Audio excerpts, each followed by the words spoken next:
जय जोहार, नमस्कार। आप देख रहे हैं सुप्रभात न्यूज छत्तीसगढ़। आइए जानते हैं छत्तीसगढ़ की टॉप बड़ी खबरों को। इससे पहले छत्तीसगढ़ के कौन से जिले से न्यूज को कहां से देख रहे हैं, कमेंट में जरूर बताएं, साथ ही लाइक जरूर करें। रायपुर में पुलिस कमिश्नर सिस्टम लागू, सरकार ने जारी किया नोटिफिकेशन। छत्तीसगढ़ सरकार ने रायपुर में पुलिस कमिश्नर सिस्टम लागू करने का आधिकारिक नोटिफिकेशन जारी कर दिया है, जिसके साथ ही 23 जनवरी से इस व्यवस्था के लागू होने का रास्ता पूरी तरह साफ हो गया है।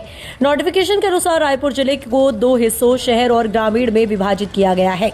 रायपुर शहर क्षेत्र के कुल 21 थाने पुलिस कमिश्नरेट के अंतर्गत शामिल किए गए हैं, जबकि विधानसभा थाना, माना थाना और राखी थाना ग्रामीण क्षेत्र में रखे गए हैं। इस फैसले के बाद शहर की कानून व्यवस्था, अपराध नियंत्रण और प्रशासनिक निर्णय प्रक्रिया में तेजी आने की उम्मीद जताई जा रही है। वहीं पुलिस को अधिक अधिकार मिलने से त्वरित कार्रवाई संभव होगी। सरगुजा संभाग में पहली बार होगा सरगुजा ओलंपिक का आयोजन। सरगुजा संभाग में पहली बार सरगुजा ओलंपिक का आयोजन किया जाएगा। कलेक्टर चंदन त्रिपाठी ने बताया कि सरगुजा ओलंपिक के तहत 3 चरणों में प्रतियोगिताएं आयोजित की जाएंगी। इनमें विकासखंड स्तर पर 28 जनवरी से 3 फरवरी, जिला स्तर पर 5 से 10 फरवरी और संभाग स्तर पर 1 से 3 मार्च तक विभिन्न खेलों का आयोजन किया जाएगा। सरगुजा ओलंपिक में भाग लेने के लिए युवा 25 जनवरी तक ऑनलाइन और ऑफलाइन माध्यम से पंजीकरण करा सकते हैं। शिक्षक पात्रता परीक्षा 1 फरवरी को होगी, गाइडलाइन जारी, अभ्यर्थियों को करना होगा इन निर्देशों का पालन। छत्तीसगढ़ व्यावसायिक परीक्षा मंडल द्वारा 1 फरवरी 2026 को छत्तीसगढ़ शिक्षक पात्रता परीक्षा 26 का आयोजन राज्य के 20 जिलों में 2 पालियों में किया जाएगा। प्रथम पाली में प्राथमिक कक्षाओं में अध्यापन हेतु तथा द्वितीय पाली में माध्यमिक कक्षाओं में अध्यापन हेतु परीक्षा आयोजित की जाएगी। प्रथम पाली की परीक्षा प्रातः 9:30 बजे से 12 बजे तक आयोजित होगी, जिसमें परीक्षा केंद्र में प्रवेश प्रातः 9 बजे के बाद वर्जित हो रहेगा। वहीं द्वितीय पाली की परीक्षा दोपहर 3 बजे से 5:45 तक होगी, जिसमें अभ्यर्थियों को दोपहर 2:30 बजे तक ही प्रवेश दिया जाएगा। छत्तीसगढ़ में सस्ती होगी शराब, कांच की जगह प्लास्टिक की बोतल। छत्तीसगढ़ मंत्रिपरिषद ने अहम फैसला लेते हुए छत्तीसगढ़ आबकारी नीति वित्तीय वर्ष 2026-27 के प्रस्ताव का अनुमोदन तथा इससे संबंधित समस्त अनुषांगिक कार्यवाहियों के लिए विभाग को अधिकृत किया है। बता दें कि आबकारी विभाग देशी और विदेशी शराब के संदर्भ में कई अहम निर्णय लेने जा रहा है। इनमें एक महत्वपूर्ण ये है कि रेट सस्ता किया जाएगा। कैबिनेट ने इसके लिए विभाग को फ्री हैंड दे दिया है। बताते चले कि आबकारी विभाग पड़ोसी देशी से शराब की तस्करी रोकने, रेट देशी विदेशी शराब का रेट कम करने पर विचार कर रहा है। हालांकि ओडिशा जैसे कुछ राज्यों के बराबर रेट करने का प्रयास भी किया गया है।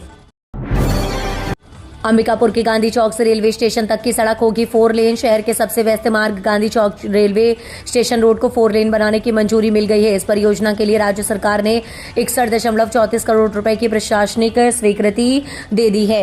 5.54 किलोमीटर लंबा ये मार्ग अब 4 लेन में तब्दील होगा, जिससे शहर को जाम और दुर्घटनाओं से बड़ी राहत मिलने की उम्मीद है। ये परियोजना वर्ष 2025-26 के बजट में शामिल की गई है और इसे राष्ट्रीय राजमार्ग के मानकों के अनुरूप तैयार किया जाएगा।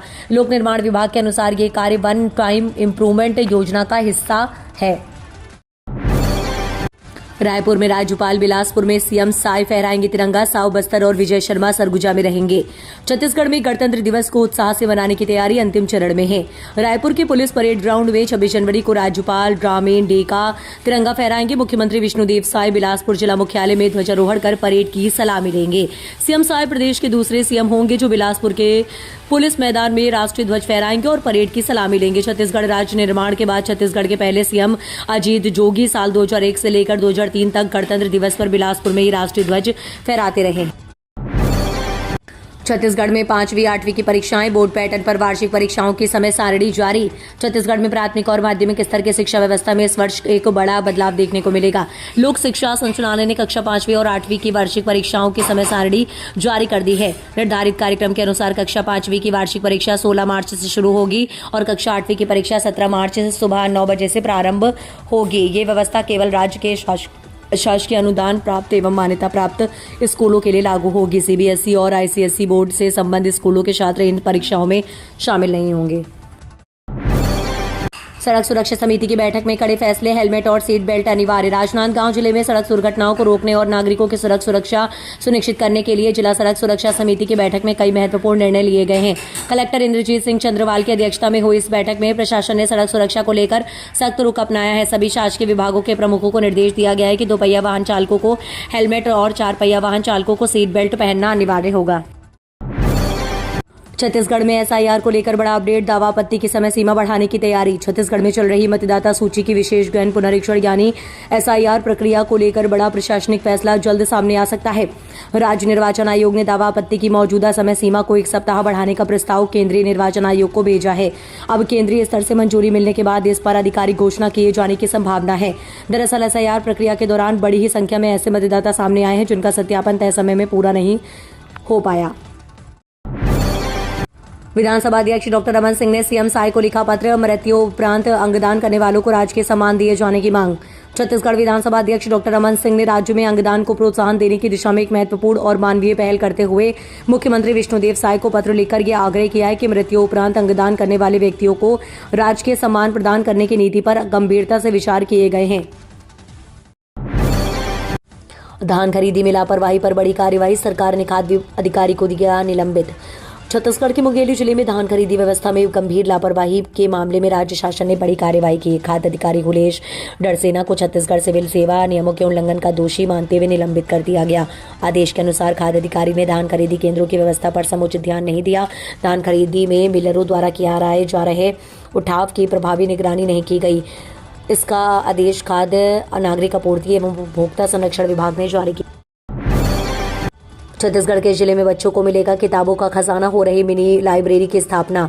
बस्तर जिला प्रशासन ने ग्रामीण और आदिवासी समुदायों के सर्वांगीण विकास और बच्चों के उज्जवल भविष्य के लिए एक अभिनव अध्याय की शुरुआत की है। कलेक्टर हरीश एस और जिला पंचायत के मुख्य कार्यपालन अधिकारी प्रतीक जैन के मार्गदर्शन में जिले में शिक्षा की नींव को मजबूत करने और बच्चों में पठन कौशल को विकसित करने के उद्देश्य से जिले में पढ़े से बस्तर अभियान चलाया जा रहा है। इस मुहिम के तहत प्रशासन द्वारा सुदूर अंचलों में बहुभाषी मिनी लाइब्रेरी की स्थापना की जा रही है ताकि बच्चों की पुस्तकों तक पहुंच आसान हो सके और विज्ञान की दुनिया से जुड़ सके।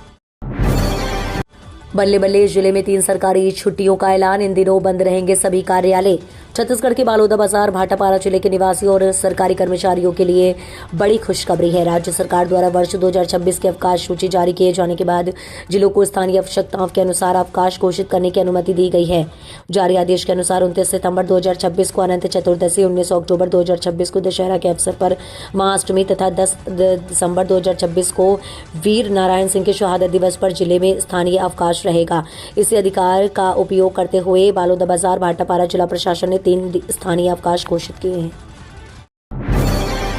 छत्तीसगढ़ में मौसम का बदला मिजाज, 2 दिन ठंड से मिलेगी राहत, फिर बढ़ेगी ठिठुरन। छत्तीसगढ़ में सर्दी का असर अभी पूरी तरह खत्म नहीं हुआ है। मौसम विभाग के ताजा पूर्वानुमान के मुताबिक प्रदेश में आने वाले कुछ दिन तापमान के लिहाज से उतार चढ़ाव भरे रहेंगे। मौसम विभाग के अनुसार अगले 2 दिनों तक प्रदेश के अधिकांश हिस्सों में न्यूनतम तापमान में 1 से 2 डिग्री सेल्सियस तक की बढ़ोतरी दर्ज की जा सकती है। छत्तीसगढ़ में फिलहाल मौसम शुष्क बना हुआ है। इससे सुबह और रात की ठंड में कुछ कमी आएगी और शीतलहर से राहत महसूस होगी। पीटीआरएसयू में आरएसएस से जुड़े व्यक्ति को मुख्य अतिथि बनाए जाने के विरोध पर एनएसयूआई नेताओं की गिरफ्तारी। दरअसल रायपुर स्थित पंडित रविशंकर शुक्ल विश्वविद्यालय में आयोजित एक शैक्षणिक कार्यक्रम के दौरान आरएसएस से जुड़े व्यक्ति को मुख्य अतिथि बनाए जाने को लेकर एनएसयूआई के छात्रों ने विरोध किया है। प्रदर्शन के दौरान पुलिस ने छात्र नेताओं को हिरासत में लेकर रायपुर सेंट्रल जेल भेज दिया। एनएसयूआई के प्रभारी महामंत्री हेमंत पाल और वाइस चेयरमैन पुनेश्वर लहरे के नेतृत्व में छात्रों ने काली झंडी दिखाकर शांतिपूर्ण प्रदर्शन किया और नारेबाजी की। शाम के समय सभी छात्रों को रिहा कर दिया गया।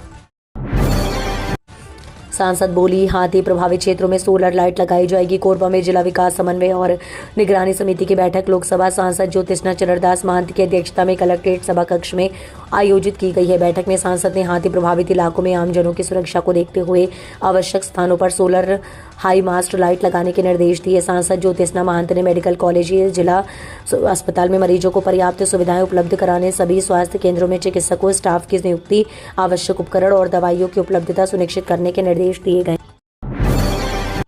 रायपुर में दिव्यांगों को मिलेगी नौकरी, 23 जनवरी को रोजगार प्लेसमेंट के कैंप। रायपुर में दिव्यांगों को रोजगार से जोड़ने के लिए 23 जनवरी 2026 को विशेष प्लेसमेंट कैंप का आयोजन किया जा रहा है। ये कैंप रोजगार कार्यालय रायपुर की तरफ से सुबह 11 बजे से दोपहर 2 बजे तक विशेष रोजगार कार्यालय पुराना पुलिस मुख्यालय परिसर सिविल लाइंस में आयोजित होगा। प्लेसमेंट कैंप में square business service private limited Raipur की तरफ से कस्टमर सपोर्ट एग्जीक्यूटिव के 100 पदों पर भर्ती की जाएगी। चयनित अभ्यर्थियों को 10,500 से 14,500 रुपये प्रति माह वेतन के साथ ईपीएफ इंसेंटिव और मेडिकल सुविधा का लाभ मिलेगा। नवा रायपुर में 40 एकड़ में बनेगा NMMIS आबकारी नीति के प्रस्ताव को मंजूरी। मुख्यमंत्री विष्णुदेव साय की अध्यक्षता में एक आयोजित कैबिनेट बैठक ने छत्तीसगढ़ के भविष्य के लिए विकास का एक नया ब्लूप्रिंट तैयार किया है। इस मीटिंग में लिए गए 4 प्रमुख निर्णयों ने न केवल औद्योगिक बल्कि शैक्षणिक और सामाजिक ढांचे को भी मजबूत करने की दिशा में ठोस कदम उठाए हैं। राज्य सरकार ने नवा रायपुर में विश्व स्तरीय शिक्षा की नींव रखते हुए ख्याति प्राप्त संस्थान श्री विले पार्ले कल्लावानी मंडल को 40 एकड़ भूमि आवंटन करने की स्वीकृति दी है। यह विश्वविख्यात नरसिंह मोहनजी प्रबंधन अध्ययन संस्थान की स्थापना होगी। पुलिस बीट पर चढ़ेगा डिजिटल कवर सिस्टम, होगा मजबूत। एंड्रॉइड बेस्ड डिजिटल ऐप किया लॉन्च। बिलासपुर पुलिस अब पारंपरिक बीट पुलिसिंग को डिजिटल ताकत देने जा रही है। स्मार्ट पुलिसिंग की दिशा में बड़ा कदम उठाते हुए नया Android based digital app launch किया गया है। इससे पुलिस की जवाबदेही बढ़ेगी बल्कि आम जनता में सुरक्षा का भरोसा भी मजबूत होगा। बदलते दौर में अपराध के तरीके भी लगातार बदल रहे हैं। बीट पुलिसिंग जो कभी पुलिस व्यवस्था की रीढ़ हुआ करती थी, टेक्नोलॉजी के आने के बाद धीरे धीरे कमजोर पड़ गई, लेकिन अब बिलासपुर पुलिस ने उसी बीट सिस्टम को डिजिटल रूप देकर फिर से मजबूत करने की शुरुआत की है। राज्य प्रशासन में बड़ा बदलाव, 3 IAS अधिकारियों की नई पदस्थापना। छत्तीसगढ़ सरकार ने राज्य प्रशासन में फेरबदल करते हुए 3 IAS अधिकारियों को नई जिम्मेदारियां सौंपी हैं। सामान्य प्रशासन विभाग की ओर से जारी आदेश के तहत अलग अलग विभागों और जिलों में अहम पदों पर नई नियुक्तियां की गई हैं। 2009 बैच की IAS अधिकारी किरण कौशल को स्कूल शिक्षा से जुड़े महत्वपूर्ण दायित्व सौंपे गए हैं। साथ ही छत्तीसगढ़ पाठ्य पुस्तक निगम के प्रबंध संचालक का अतिरिक्त प्रभार भी दिया गया है। मासूम पर हैवानियत के बाद प्रशासन का बुलडोजर एक्शन। राजधानी रायपुर के राजा तालाब क्षेत्र में 9 वर्षीय बच्ची के साथ हुई जघन्य वारदात के बाद प्रशासन ने कड़ा रुख अपनाते हुए आरोपी के खिलाफ बड़ी कार्यवाही की है। बुधवार तड़के जिला प्रशासन और नगर निगम की संयुक्त टीम ने भारी पुलिस सुरक्षा के बीच आरोपी के अवैध निर्माणों को ध्वस्त कर दिया। नगर निगम का अमला बुलडोजर लेकर मौके पर पहुंचा और आरोपी के घर व दुकान के अवैध हिस्सों को गिराने की कार्यवाही शुरू की। 28 से 30 जनवरी तक राज्य स्तरीय पैरा एथलेटिक्स प्रतियोगिता इंदिरा गांधी कृषि विश्वविद्यालय में होंगे मुकाबले। रायपुर में 16वीं छत्तीसगढ़ राज्य स्तरीय पैरा एथलेटिक्स प्रतियोगिता का आयोजन 28, 29 और 30 जनवरी को किया जाएगा। प्रतियोगिता इंदिरा गांधी कृषि विश्वविद्यालय और परिसर में होगी। इसका आयोजन पैरा एथलेटिक एसोसिएशन और रायपुर नगर निगम में नेता प्रतिपक्ष आकाश तिवारी के संयुक्त तत्वाधान में किया जा रहा है। इस प्रतियोगिता का उद्देश्य दिव्यांग खिलाड़ियों में छिपी प्रतिभाओं को सामने लाना और उन्हें राज्य व देश स्तर पर पहचान दिलाना है, ताकि भविष्य में छत्तीसगढ़ के पैरा एथलेटिक राष्ट्रीय और अंतर्राष्ट्रीय मंच पर प्रदेश का नाम रोशन हो सके। शंकराचार्य को शाही स्नान से रोकने पर कांग्रेस का विरोध, भाजपा पर लगाया हिंदू विरोधी चरित्र का आरोप। प्रयागराज माघ मेले में शंकराचार्य स्वामी अभिमुक्तेश्वरानंद को शाही स्नान से रोके जाने पर सूरजपुर कांग्रेस ने कड़ी निंदा की है। जिला कांग्रेस कमेटी सूरजपुर के अध्यक्ष शशि सिंह ने इस घटना को भाजपा सरकार का हिंदू विरोधी चरित्र बताया है। शशि सिंह ने कहा कि शंकराचार्य को अपनी सुरक्षा को लेकर गंभीर आशंका है और उन्हें पिछले 36 घंटे से अनशन पर बैठना पड़ा है। उन्होंने आरोप लगाया कि खुद को हिंदुओं का मसीहा बताने वाली भाजपा सरकार हिंदू संतों का अपमान कर रही है। कांग्रेस जिला कांग्रेस कमेटी अध्यक्ष ने यह भी बताया है कि सरकार की ओर से अब तक शंकराचार्य से बातचीत का कोई प्रयास नहीं किया गया है। राजधानी एक्सप्रेस पर पथराव टला, बड़ा हादसा, अज्ञात आरोपियों की तलाश जारी। भिलाई से इस वक्त की बड़ी खबर, जहां राजधानी एक्सप्रेस पर पथराव की घटना सामने आई है। सोमवार शाम खुर्सीपार गेट और पावर हाउस के बीच अज्ञात लोगों ने ट्रेन के इंजन पर पत्थर फेंके। इस घटना में इंजन का शीशा टूट गया और इसमें दरारें आ गई हैं। हालांकि लोको पायलट और सहायक पायलट पूरी तरह सुरक्षित हैं। समय रहते ट्रेन को नियंत्रित कर लिया गया, जिससे बड़ा हादसा टल गया है। आरोपियों की तलाश की जा रही है। घटना की सूचना मिलते ही रेलवे सुरक्षा बल यानी RPF मौके पर पहुंची और जांच शुरू कर दी गई। गौरतलब है कि इससे पहले भी इस क्षेत्र में वंदे भारत एक्सप्रेस पर पथराव की घटनाएं हो चुकी हैं, जिससे रेलवे सुरक्षा व्यवस्था पर सवाल खड़े हो रहे हैं।